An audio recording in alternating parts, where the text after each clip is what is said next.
Hey guys, welcome to another video, and this time I'm going to explain to you that which is the best time to take GRE. So there are a considerable number of factors which affect the date you choose and which you should choose, I would say. So I have made a list of points and I'm going to explain to you that this is the best time you can take GRE. So for considering GRE dates, the first main point is that what is your current situation?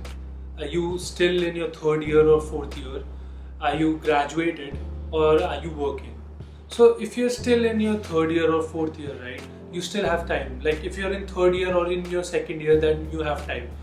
You have to keep in mind that GRE scores are valid for 5 years. So even if you start preparing in the second year, it won't be a problem. Even if you take the exam in second year, it won't be a problem. Like imagine you are taking exam today, it will be valid until 2021 because the score is valid for 5 years. So that is a great thing, I would say. And if you are still in third year, then you have a summer vacation because it's a month of May. Then you'll have like June and July free, and most of the sessions start in August. So you have a time of 2 months. This is the best time you can prepare. Even if you're doing internship, I'm sure that even in the intern they don't give you that kind of work. So you still have time. And there are a lot of internet portals, and like for example Magoosh is there where you can study on the go. You have mobile apps, you have computer, so even if you're sitting in an office and doing intern, they don't have that much work. So it's the best time that you can utilize and you can study for GRE and take your GRE in August. So considering the second option, if you are a fresh graduate, that means you just graduated in May and you're all out there to find a job, or you already have a job because you have been campus placed. So I would say that you should ask the company that you would be joining in July. Some of the companies, they do that, they give the offer letter of December or of late November or something like that. So you still have that kind of time. I would recommend that you take 2 months break because when you start working, there could be a possibility that you stop studying for it, and then you're not that motivated that you're already earning money, so you won't be taking GRE. I would recommend that you take the GRE and keep your score, even if you're not planning to go anytime soon, and if you want an experience of 2 years, because this is the free time which you have and where you can study and where you can focus that hey, I want to take GRE, I want to pursue MS in further, or I want to pursue PhD in further. So the third scenario is when you're working. I would say when you're working, there's a difficult situation. Actually, I met a couple of people who were working already and who were on a sabbatical. So that means the company is offering them like 1 or 2 months of holidays for studying. That is a good thing, yeah. But I would recommend highly that Magoosh is a great portal. I will link their websites down below. You can register. It's very cheap. It's definitely cheaper than any of the tuitions out there. Like the tuitions take around 20,000 rupees. That's around like $300 or something. And Magoosh is $150 and it is valid for 6 months. So I'm not being sponsored or anything to say that, but I bought Magoosh and I felt that it is a great way to study on the go, and it is a great way if you're working somewhere and you just need an access to the tutor or an access to a whole online portal so that you can study any time you get during the job. So second point I would like to mention in the video is that you have to consider that you might mess up GRE once because it's a little intimidating. Even if the test course is very easy, there are sometimes that you make mistakes. It is very easy to make mistakes because it's a online based test and we're not used to giving online based tests that much. Like probably the last exam you took online was like for engineering courses when you were just applying for engineering undergrad in India. So I would say that yeah, there's a high chance you would mess up. Actually, I took my GRE during October and I messed up, and I took it again after 1 month in November. So I still had that kind of time.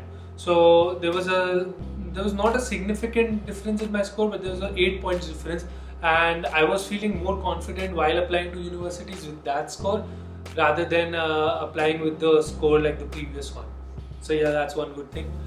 And moreover, even if you're taking the exam in August or even end of September, you still have time of 1 or 2 months, so you can take the exam in mid-November.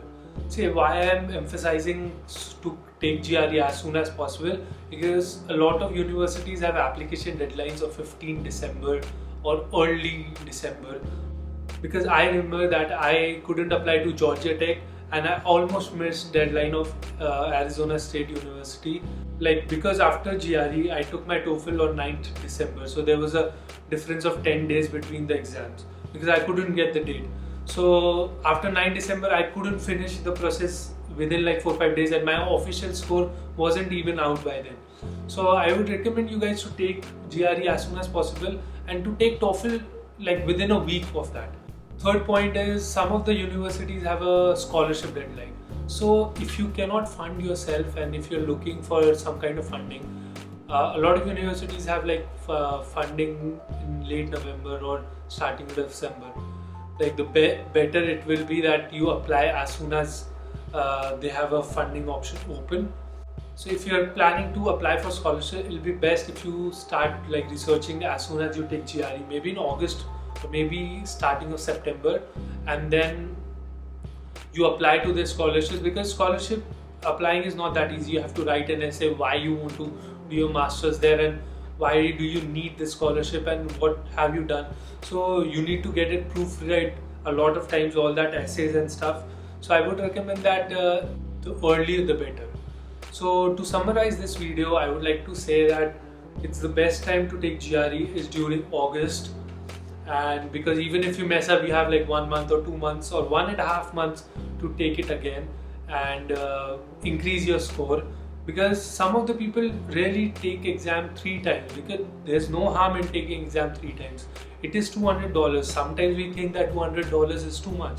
Considering that the university you will get for that kind of score, like even if you're great score, then you'll get a great university. That is a good way, right? Like you're spending $200 right now, but the return of investment is amazing. You can get full scholarship. Sometimes people get half failure. Sometimes you'll get even 25%. And we are looking here at the universities who cost so much. So even if it's like a 10% on 100,000, that's like $10,000. That's nothing compared to the $200 you're taking GRE in. So I would highly recommend, if you are scoring less than 310, you can take GRE again and score a little bit higher if you have that kind of time. And for that kind of time in your pocket, you'll have to take the exam in the end of August. So yeah, that's all for this video. So if you have more queries, comment down below, and I'll post all the links of the books I bought like for this exam, and just comment down below and follow me on Instagram, text me anywhere. I am happy to help you. I have time right now. So yeah, thank you so much guys for watching. I'll see you in the next one.